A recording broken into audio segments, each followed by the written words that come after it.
The United States in Congress assembled shall have authority to appoint a committee, to sit in the recess of Congress, to be denominated a committee of the states, and to consist of one delegate from each state, and to appoint such other committees and civil officers as may be necessary for managing the general affairs of the United States under their direction, to appoint one of their number to preside, provided that no person be allowed to serve in the office of President more than 1 year in any term of 3 years. To ascertain the necessary sums of money to be raised for the service of the United States, and to appropriate and apply the same for defraying the public expenses to borrow money, or emit bills on the credit of the United States, transmitting every half year to the respective states an account of the sums of money so borrowed or emitted, to build and equip a navy, to agree upon the number of land forces, and to make requisitions from each state for its quota, in proportion to the number of white inhabitants in such state. Which requisition shall be binding, and thereupon the legislature of each state shall appoint the regimental officers, raise the men in cloth, arm and equip them in a soldier-like manner, at the expense of the United States, and the officers and men so clothed, armed, and equipped shall march to the place appointed, and within the time agreed on by the United States in Congress assembled. But if the United States in Congress assembled shall, on consideration of circumstances, judge proper that any state should not raise men, or should raise a smaller number than its quota, and that any other state should raise a greater number of men than the quota thereof, such extra number shall be raised, officered, clothed, armed, and equipped in the same manner as the quota of such state, unless the legislature of such state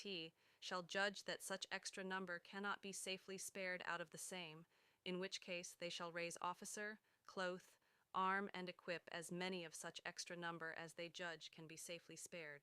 and the officers and men so clothed, armed, and equipped shall march to the place appointed, and within the time agreed on by the United States in Congress assembled. The United States in Congress assembled shall never engage in a war, nor grant letters of marque and reprisal in time of peace, nor enter into any treaties or alliances, nor coin money, nor regulate the value thereof, nor ascertain the sums and expenses necessary for the defense and welfare of the United States, or any of them,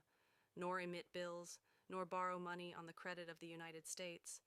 nor appropriate money, nor agree upon the number of vessels of war to be built or purchased, or the number of land or sea forces to be raised, nor appoint a commander-in-chief of the army or navy, unless 9 states assent to the same. Nor shall a question on any other point, except for adjourning from day to day, be determined, unless by the votes of a majority of the United States in Congress assembled. The Congress of the United States shall have power to adjourn to any time within the year, and to any place within the United States, so that no period of adjournment be for a longer duration than the space of 6 months, and shall publish the journal of their proceedings monthly, except such parts thereof relating to treaties, alliances, or military operations, as in their judgment require secrecy, and the yeas and nays of the delegates of each state on any question shall be entered on the journal, when it is desired by any delegate, and the delegates of a state, or any of them, at his or their request, shall be furnished with a transcript of the said journal, except such parts as are above excepted, to lay before the legislatures of the several states.